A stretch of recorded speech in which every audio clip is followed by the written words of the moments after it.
ওই জান, কি করো? তোমার জন্য একটি ভালো খবর আছে। কি? তোমার জন্য একটি নতুন ফোন কিনেছি। ভালো। অন্য কারো ফোন নিয়ে কথা বলতে হবে না তোমাকে আর। ভালো।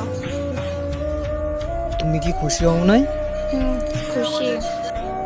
সারা রাত ধরে তোমাকে আমি ভালোবাসার কথা বলতে বলতে পাগল করে দিব। হুম। তোমার কি মন খারাপ?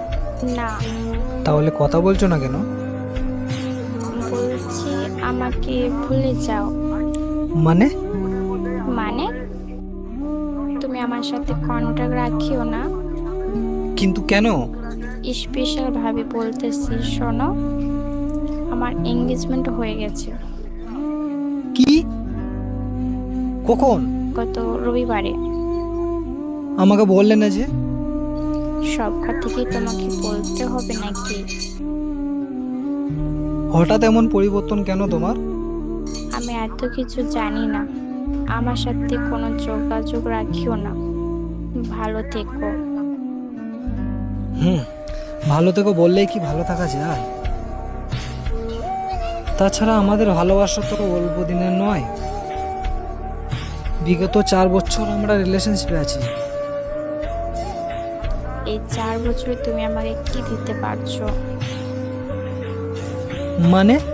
আমার সাথে যে ছেলেটার এঙ্গেজমেন্ট হয়েছে সে আমার জন্য নতুন ফোন কিনে আনছে এঙ্গেজমেন্ট হবার পর দিন।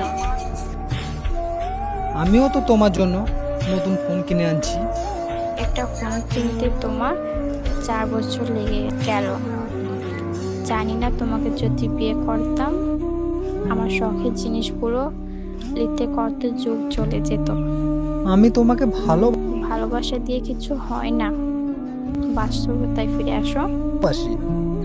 বাস্তবতায় কি করে ফিরবো? আমি যে পৃথিবীতে নেই, তোমার দেখানো স্বপ্নের পৃথিবীতে হারিয়ে গেছি। শুধু ভালোবাসার কথা দিয়ে জীবন চলে না। কিন্তু ভালোবাসা যে কোনো পণ্য নয় যে টাকার কাছে বিক্রি হয়ে যাবে। তুমি কি বাস্তবতা সুখের জন্য ভালোবাসা সুখটা বিক্রি করে দিলে? জানি না আমি। তোমার অন্তরে এই বিষ এতদিন ছিল কোথায়? মানে আমার মনে হচ্ছে আমি এতদিন সাপ পোষেছিলাম, যার মুখে ছিল মধু আর অন্তরে ছিল বিষ। আমি তোমার সঙ্গে টাইম নষ্ট করতে চাই না। ভালো থেকো। বাই।